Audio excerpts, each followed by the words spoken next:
정청래 후보가 부울경에서 이겼는데 왜 캠프 안팎에서는 이 판이 이미 넘어갔다는 얘기가 나오고 있을까요? 다들 이번 8월 17일 민주당 전당대회를 초박빙이라고 부릅니다. 충청 303표 차, 부울경 이전 8%포인트 차, 누적 1211표 차. 숫자만 놓고 보면 정말 결과 예측이 불가능한 것처럼 보여요. 그런데 실제 캠프 안쪽 얘기를 들여다보면 흐름은 이미 정해졌다는 판단이 나오고 있습니다. 여기서 두 가지가 이상합니다. 첫째, 부울경에서 이긴 쪽이 왜 오히려 급해졌을까요? 둘째, 승리한 다음 날 정청래 후보가 갑자기 세 가지 배신 카드까지 꺼낸 이유는 뭘까요? 지상파 뉴스만 보고 있으면 이 구도가 절대 안 보입니다. 조중동 계열 매체들은 이걸 민주당 내분으로만 프레임하고 강성 지지층 결집이라는 표면만 반복해서 보도해요. 그런데 이 판은 훨씬 큰 얘기입니다. 오늘은 표면 숫자 뒤에 뭐가 움직이고 있는지, 왜 이 시점에 배신 프레임이 나왔는지, 그리고 이게 2028년까지 뭘 결정하는지 이 세 층을 순서대로 들여다보겠습니다. 이건 단순한 순회 경선 흐름 얘기가 아닙니다. 정청래냐 김민석이냐 이 이름 두 개 사이의 선택 문제도 아니에요. 지금 민주당 당원들이 답을 내리고 있는 진짜 질문은 이겁니다. 12.3 비상계엄으로 무너질 뻔한 헌정 질서를 다시 세운 이 정부를 앞으로 남은 4년 동안 여당이 어떻게 뒷받침할 것인가? 강성 지지층 결집으로 대통령을 흔들 것이냐? 아니면 광범위한 당심을 모아서 정권 안정을 뒷받침할 것이냐? 부울경 46.65% 대 43.85%. 이 숫자 하나가 그 질문의 답을 이미 절반 이상 보여줬습니다. 왜 그런지 표면부터 하나씩 풀어보겠습니다. 첫 번째 층은 표면 숫자입니다. 충청 303표 차, 부울경 이점 8%포인트 차가 실제로 무엇을 말하고 있는지.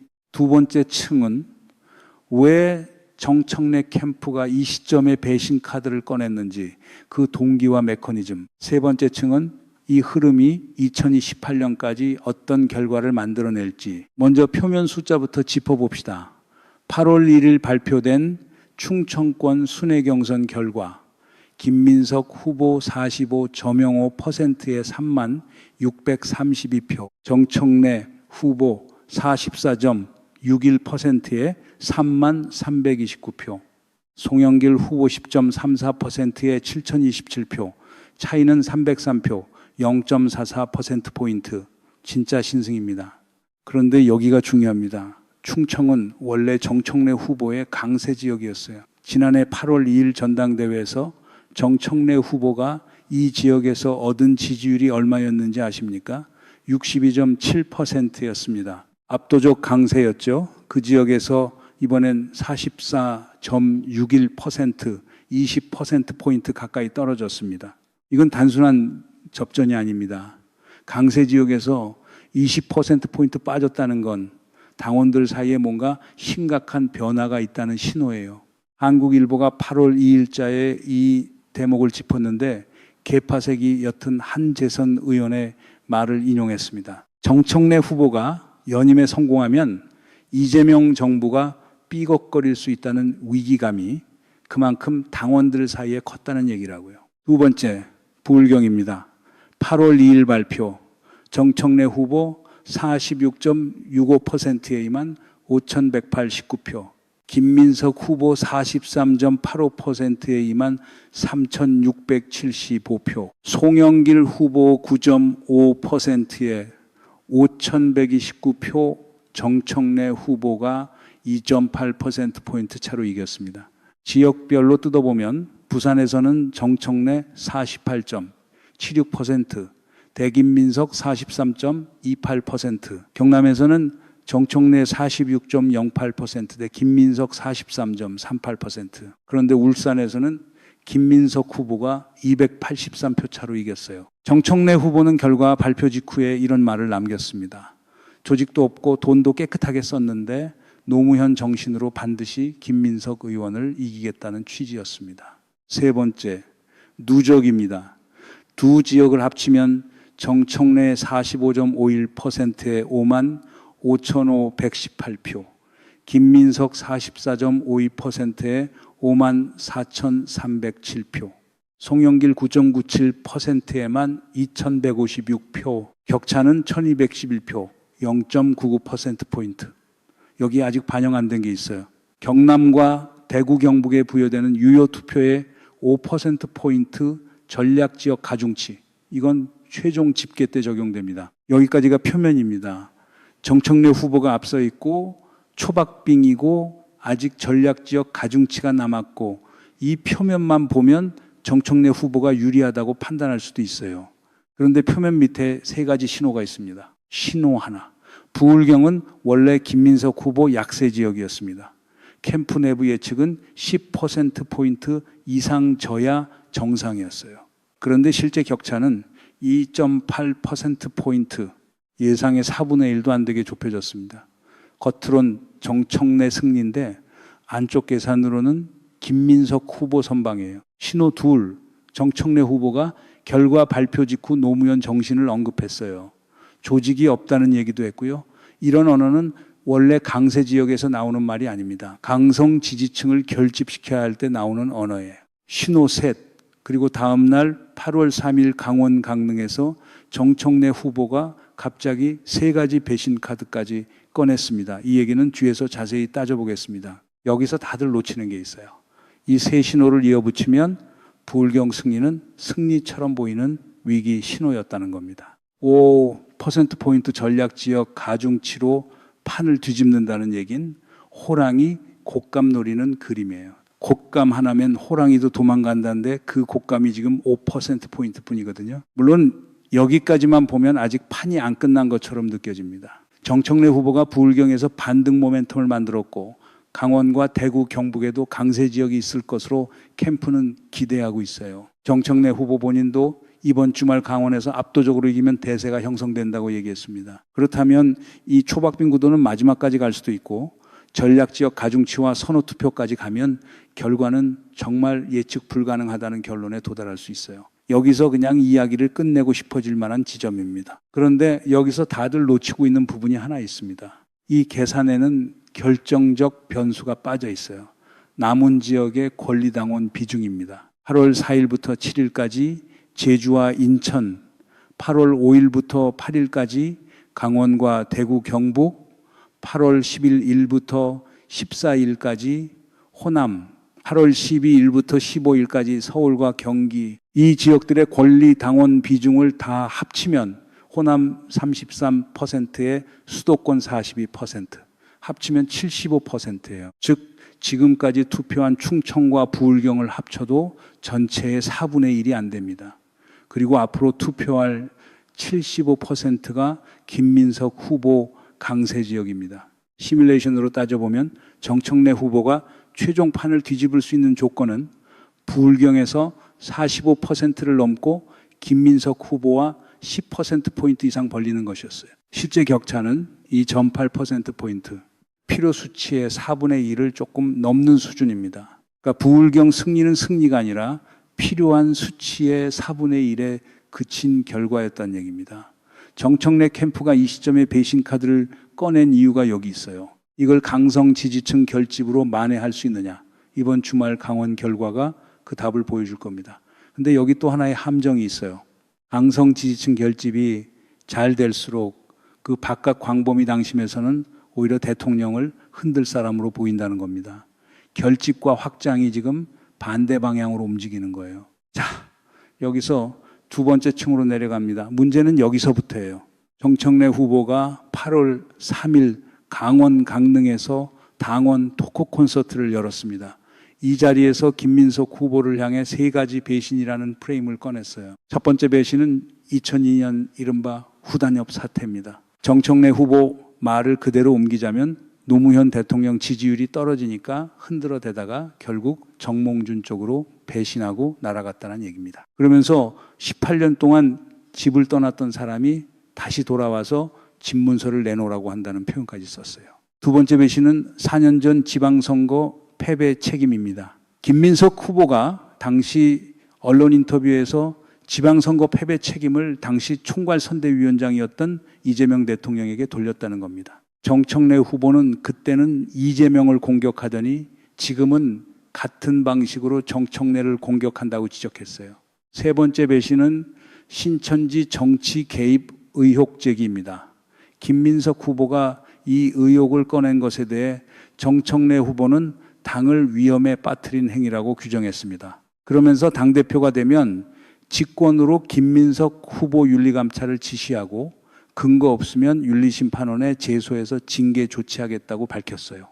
프레시안, 부산일보, 파이낸셜 뉴스, 시사저널이 8월 3일에 이 발언을 보도했습니다. 참 18년 만에 집에 돌아와서 집문서 내놓으라고 한다는 표현, 이거 정청래 후보 본인 발언이거든요. 근데 이 비유가 왜 지금 이 시점에 나왔는지를 잠깐 생각해 볼 필요가 있어요. 집문서 얘기가 논쟁이 되려면 그 집이 정말 정청래 후보의 집이라는 인식이 당원들 사이에 있어야 하잖아요. 그런데 부울경 표심은 그 인식이 강성 지지층 밖으로 확장이 안 되고 있다는 걸 보여줬어요. 결국 집문서 비유 자체가 프레임의 취약점을 드러낸 셈입니다. 그런데 이 프레임을 좀 더 들여다보면 재밌는 게 또 있어요.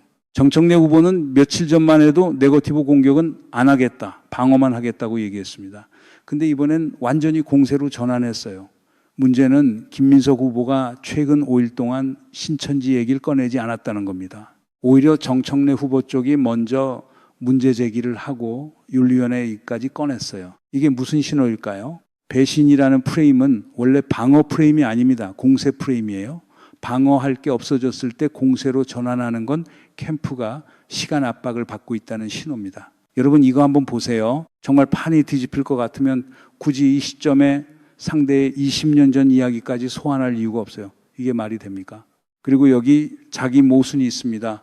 정청래 후보가 노무현 정신을 언급했잖아요. 근데 노무현 대통령이 당선된 뒤에도 지지자들 안에서 흔들어대는 사람들이 있었다는 사실은 왜 얘기하지 않는지, 그때 정권 연장이 안 됐던 이유가 뭐였는지, 이걸 노무현 정신으로 정리하면 지금 이 시점에서 대통령을 뒷받침해야 할 사람은 누구인가? 라는 질문이 자동으로 따라옵니다. 정청래 후보의 지난해 8월 2일 전당대회 충청 지지율 62.7%가 이번에 44.61%로 떨어진 이유가 여기 있습니다. 강성 지지층 결집은 되는데 광범위한 당심 안에서는 대통령을 흔들 사람으로 인식되고 있다는 거예요. 이건 캠프 판단 미스가 아니라 구조적 신호입니다. 부울경에서 원래 10%포인트 이상 벌어져야 정상이었던 판이 이 0.8%포인트로 좁혀진 이유도 여기 있어요. 강성 지지층 밖으로 확장이 안 되고 있다는 신호입니다. 한마디로 강성 지지층 안에서는 압도적인데 그 바깥에서는 밀리고 있다는 거죠. 결국 배신 프레임 자체가 정청래 캠프에게는 자충수가 된 셈이에요. 부울경에서 이겼다는 건 표면 승리고 안쪽 계산은 정청래 캠프가 부울경에서 이미 벌려야 할 만큼 못 벌렸다는 것. 이게 세 가지 배신 카드가 급히 튀어나온 진짜 이유입니다. 적벽대전에서 100만 대군이 무너진 게 전력 부족 아니었잖아요. 동남풍 한 번에 갈렸어요. 지금 정청래 캠프가 마주하고 있는 건 그 동남풍 같은 겁니다. 자, 여기서 결정적인 게 드러납니다. 정청래 후보가 정확히 노린 프레임은 김민석은 배신자였습니다. 그런데 이 프레임이 작동하려면 두 가지 조건이 필요해요. 첫째, 당원들이 김민석 후보의 배신 가능성을 실제로 우려해야 합니다. 둘째, 정청래 후보가 그 대안으로 안전한 선택으로 인식돼야 합니다. 그런데 부울경 표심이 보여준 건 정반대였어요. 정청래 후보 본인이 오히려 이재명 대통령을 흔들 수도 있는 사람으로 인식되고 있다는 겁니다. 지난해 62.7%에서 이번 44.61%로 20%포인트 가까이 빠진 그 숫자가 그 인식을 보여줍니다. 배신 프레임이 오히려 부메랑으로 돌아왔다는 얘기예요. 세 번을 세는 순간 답은 이미 나와 있었어요. 이 그림이 지금 민주당 당원들 눈에 그대로 보이는 겁니다. 양측이 소년 얘기, 핵심은 늑대가 진짜 왔는지 안 왔는지가 아닙니다. 외친 사람이 누구냐의 문제거든요. 같은 사람이 같은 자리에서 세 번을 외쳤을 때 마을 사람들은 더 이상 나오지 않습니다. 지금 우리가 보고 있는 게 정확히 그 장면이에요. 이 얘기가 부메랑처럼 정청래 후보 자신에게 돌아오고 있는 겁니다. 세 번의 배신을 세는 그 순간 지지자들은 그 얘기를 하는 사람이 지금 어떤 상황에 있는지를 봐요. 압도적 강세 지역이었던 충청에서 20%포인트 가까이 빠진 상황이라는 걸요. 그리고 여기서 결정적인 게 하나 더 있습니다. 세 가지 배신 프레임을 꺼낸 시점 자체가 캠프 내부에 답이 이미 나왔다는 자기 고백이었어요. 부울경에서 벌려야 할 만큼 못 벌렸다는 걸 캠프가 인정하지 않았다면 이 시점에 이 카드를 꺼낼 이유가 없거든요. 배신 프레임은 여유 있을 때 쓰는 카드가 아닙니다. 시간이 없을 때 던지는 카드예요. 이걸 조중동 계열 매체들은 정청래, 김민석 정치 공방으로만 처리합니다. 왜 이 시점에 이 프레임이 이렇게 세게 나왔는지 그 구조를 짚는 보도가 거의 없어요. 지상파 뉴스만 보고 있으면 판 자체가 안 보인다는 얘기입니다. 처음에 던진 질문 기억나시죠? 정청래 후보가 부울경에서 이겼는데 왜 캠프가 급해졌나? 여기까지 왔으면 그 답이 이미 보입니다. 이 판은 부울경 승리로 끝난 게 아니라 부울경에서 벌려야 할 만큼 못 벌린 것으로 이미 방향이 정해진 판이었어요. 303표라는 초박빙 신승 안에 훨씬 큰 흐름이 이미 담겨 있었습니다. 정청래 후보가 부울경에서 이겼다는 뉴스 헤드라인이 사실은 이 판이 어떻게 흘러갈지를 보여준 신호였어요. 승리로 포장된 위기 신호였다는 얘기입니다. 그런데 이 판이 결정하는 건 여기서 끝나지 않습니다. 이 흐름이 이재명 정부 남은 4년 그리고 2028년까지의 판을 어떻게 결정하는지 그 얘기를 조금 더 들여다봐야 합니다. 자, 이제 세 번째 층으로 내려갑니다. 이 흐름이 왜 만들어졌는지, 그리고 이게 2028년까지 뭘 결정하는지. 첫째, 최고위원 경선에서 벌어진 일입니다. 8월 1일 충청권 합동연설회에서 서미화 최고위원 후보가 정견 발표 중에 이런 질문을 던졌어요. 이재명 정부와 원팀이 될 지도부 출범이 당원들의 시대정신이라고 생각하는데 동의하시느냐고요. 그때 앞줄에 앉아있던 최민희 후보가 아니오라고 외쳤습니다. 서미화 후보가 민주당 지지율 얘기를 꺼내자 안 빠졌다니까 라고 소리 지르는 모습도 카메라에 잡혔어요. 뒷줄에 김용만 하남실 의원이 만류하자 최민희 후보가 항의하는 장면까지 있었습니다. 국민일보 8월 3일자 보도입니다. 최민희 후보는 8월 3일 KBS 라디오에서 사과했어요. 앞으로 예의를 지키겠다고요. 그런데 이 사건 뒤에 훨씬 심각한 게 있었습니다. 최민희 후보 그 지지자들이 온라인에서 서미화 후보에 대해 장애인 비하 발언을 확산시킨 겁니다. 서미화 후보는 시각장애인 의원이에요.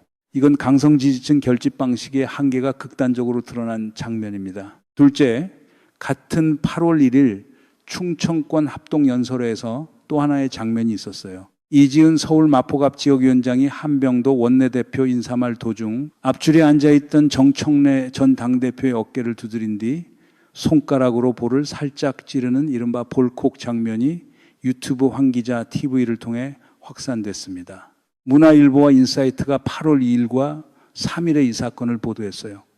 두 사람이 마포 이웃 지역구고 개인적 친분이 있는 사이란 얘기 나옵니다. 그런데 공식 전당대회 자리에서 나온 이 장면이 확장 가능한 광범위 당심 확보에는 별로 도움이 안 되는 신호입니다. 셋째, 진보 진영 미디어 생태계의 반응이에요.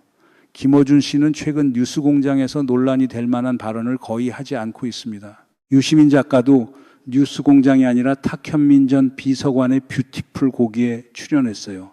다스베이다 특집에서 유시민 작가의 발언은 상당 부분 편집됐다고 알려졌습니다. 이런 신호들이 뭘 의미하냐면 진보 진영 내부에서도 지금 이 국면에서 대통령을 흔드는 것이 옳지 않다는 판단이 확산되고 있다는 겁니다. 지원 사격이 없다는 걸 넘어서 조용한 방향 정리가 이미 진행되고 있다는 신호예요. 넷째, 지지자들 사이 감정이 격화되고 있습니다. 후보들이 5 정도로 얘기하면 지지자들은 70 정도 수준으로 표현해요.